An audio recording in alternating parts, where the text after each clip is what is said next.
sponsorship orientation. So you want to be a sponsor, or how to help introduce new people to events without totally fucking it up, destroying your own reputation, endangering those around you, and causing all life on Earth to cease to exist as we know it. Welcome to the orientation for sponsors to events in the BDSM, fetish, kink, leather communities of Utah. This training was created by those who live at and run the Menagerie. Anyone is welcome to view or share this guide with new sponsors or those who may need a refresher related to sponsoring. There is a companion quiz which accompanies this orientation. It can be used to verify whether someone is up to date on the expectations for sponsoring. To sponsor someone to events at the Menagerie, this orientation and quiz are a requirement. For as long as perverts have gathered, there has been a need to ensure new people understand the cultural etiquette and expectations of that community. Most areas in the U.S. have an approach for preparing and introducing new people to the scene. In Utah, this tradition is commonly referred to as sponsoring. It is one reason why munches are encouraged so vocally. Munches are convenient, predictable opportunities for new people to meet potential sponsors. This is why it's helpful for experienced community members to occasionally attend munches, especially if there's a munch specific to an event they're planning to attend. Outside of Utah, there exists for-profit play spaces and venues. These spaces operate publicly with the benefit of resources, such as background checks, security staff, and event insurance. With access to these tools, those spaces can have a slightly lower barrier for entry. Locally, however, at this time, we do not have access to any such public for-profit spaces. In Utah, the spaces used for recurring events are residentially zoned and not for profit. In some cases, literally, we are inviting people into our homes for an evening of debauchery. For that reason, there needs to be a slightly higher system for vetting new people. The tradition of sponsorship has two main goals. One, benefits the already established community by attempting to increase the minimum expectation for safety amongst ourselves and our events. If someone seems likely to cause harm to people or property at events, we don't want them attending events. This harm can be either intentional or unintentional. Some people can be more dangerous simply because they're not as informed as an adult attending a sex-positive event should be. The other benefits the new person their first time at an event. A sponsor is expected to provide answers for questions.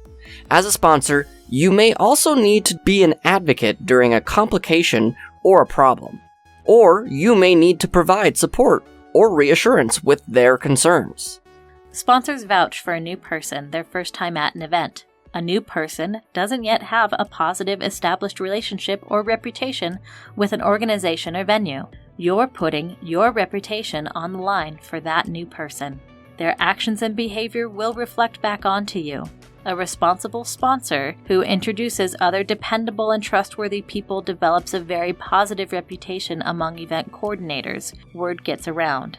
Sponsoring dangerous or irresponsible people could damage your reputation as well. Depending on the severity, their poor conduct could result in negative consequences for you, such as losing the privilege of sponsoring people, or even loss of access to events or groups. Gatekeeping is the unhealthy policing of spaces, identities, and discussions by a broader community against individuals. Gatekeeping is when someone takes it upon themselves to decide who does or doesn't have access or rights to a community identity. This discrimination is due to arbitrary criteria imposed by those self-appointed gatekeepers. A sponsor should never be an elitist gatekeeper. If engaged in irresponsibly, sponsoring could become this dysfunctional form of gatekeeping. Responsible sponsoring is a screening process to improve the expectation of safety for all. Sponsorship is about balancing the needs of the many with the needs of the few. We want our doors to be open to all. We want people to come and enjoy themselves and to learn how to do all this wonderful, sexy shit as safely as possible. But we will not allow this acceptance to come at the cost of severely hurting those in our proximity. Sponsoring is about safety, gatekeeping is about belittling others, and bolstering the elite. Sponsoring is not leverage through which you can extort something from someone new. Sponsoring is altruistic from the goodness of your kinky heart.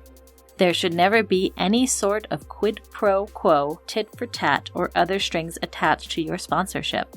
Offering to sponsor someone should never be a way to get into their pants. You're welcome to negotiate play, sex, a ride to or from the event, or anything else with someone you sponsor. But all that needs to be separate, independent from the agreement to sponsor that person. This is another area where intent matters. Make sure you're identifying and examining your biases. Don't lower your standards for who you'll sponsor because you think you might get lucky. Also, don't let the absence of attraction cloud your willingness to sponsor someone. When you choose to sponsor a new person, you take on certain expectations. Foremost is ensuring that this new person meets the minimum expectation for safety to attend events. A way to confirm this is to understand that person's perspective on important community values, such as consent, confidentiality, and respect. This can be done through casual conversation. Ask for their definition of a topic, like consent. Pay attention to any possible warning signs for disrespectful behavior.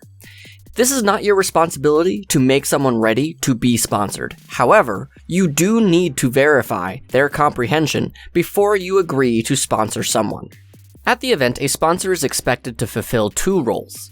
One is as a guide and resource to that new person. Feel free to introduce them to other people. Make yourself available to them for questions. Be ready to provide support if they're shocked or overwhelmed. Early in the party, it may be helpful to review important rules, etiquette, and protocols for the event. Some events provide a thorough orientation for this information, but not all. It's better to err on the side of over-verifying this person is prepared than to leave them uninformed. Your other expected role is to supervise the person you are sponsoring. You are not expected to follow the person you sponsor around the entire party, tracking their every move. Check in on them from time to time, but for the majority of the party, you also should be able to leave them unattended. This can be a bit of a balancing act. That person's behavior and conduct reflects on you. If you see questionable conduct, if it's small, step in and correct it yourself. If it's something larger, enlist the help of those running the event, like a DM or a venue or group administrator. If you don't feel you could intervene and correct someone on their conduct, then that's not a person you should consider sponsoring.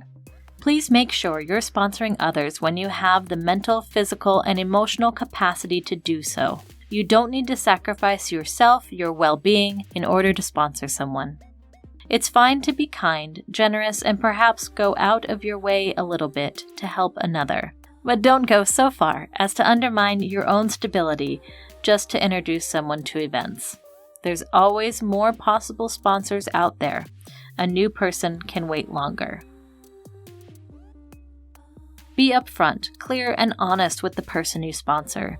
Don't make promises or set expectations you or others can't meet. Provide them with the information they need in order to meet the requirements of the event. Perhaps you need to provide the address or accompany them to an in-person orientation. Remind them about door times, where to park, and how much money they need to bring. You're introducing someone new to the community. You owe it to all of us to take this responsibility seriously. Please do your due diligence in vetting this person on their attitudes about topics such as consent, body autonomy, gender and orientation topics, confidentiality, and other relevant topics. You likely won't be held responsible for their direct actions, but poor behavior on their part could reflect on your reputation. Being a sponsor is a decision of intuition, a gut call. You're never required to sponsor.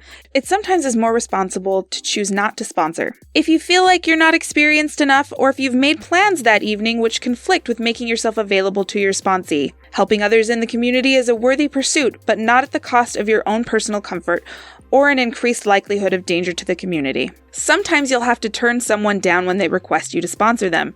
Not everyone is ready to be sponsored. Some adults have yet to achieve the level of competency to meet the minimum level of expected safety requirements to attend events. Or you may not be the best person to sponsor them. If someone asks you to sponsor them and you're unwilling, inform them why. Communicate your disinterest or unavailability tactfully and maturely. Avoiding the subject or being unclear isn't helpful. When you choose to sponsor someone, you make an agreement to assist them their first time at an event. Make sure you provide the required information well in advance of the event to the person you're sponsoring. By now, some of these things may seem second nature to you, but for the new person, there's a lot to remember. Clarify by what means they should RSVP. Are there any parking instructions for the event? What about an orientation or an accompanying quiz? Do they need to come early for a tour or to fill out paperwork? As a sponsor, it is your responsibility to properly prepare the new person for the event. At the event, you may need to interrupt your socializing to check in with the person you've sponsored. You also may need to cut back on the usual amount of play you schedule so that you're available as a resource for them. Your eligibility to sponsor doesn't cross over. For example, eligibility to sponsor to the Menagerie doesn't authorize you to sponsor people to events at the clubhouse. Before you agree to sponsor someone, make sure you're allowed to sponsor at that event. Otherwise, the person you're sponsoring could be turned away at the door. If you're ever unsure, contact the event organizer in advance to verify your eligibility. Some events hold orientations. This is to ensure the attendees understand what is expected of them. Make sure you understand when, where, and how this orientation takes place. Is the orientation online? Or before the event in person? Or is there no formal orientation at all? Some events place the full responsibility to orient the new person fully on the sponsor. Outlining clear criteria for who is ready to be sponsored can be a complex and difficult conversation. Providing advice is about the best that can be done. Sometimes the venue is someone's home. In that case, the decision could be as easy as asking yourself whether you feel safe inviting this person into your friend's house. Would this person respect your home, property, and the rules in their house? Regardless of the location or group running the event, there are other issues to consider. Do you feel there is a chance this person might endanger others, either overtly or accidentally? Do you feel comfortable or uncomfortable interacting with this person? Do they seem entitled, manipulative, or coercive? In the end, sponsoring is a choice. No one ever has to sponsor anyone else. If you are unsure, ask probing questions. Get to know them a little better. Take all the time you need to make that choice. We want for as many people as possible to be able to find their fulfillment as safely as possible. We do not want that inclusion to come at the price of anyone's safety. Please be responsible with who and how you sponsor people by being an informed, reliable sponsor. Help those who enter our community have as safe, sane, and consensual an introduction as possible. Remember, at some point, someone sponsored you to events. Help provide that same opportunity to some other worthy pervert.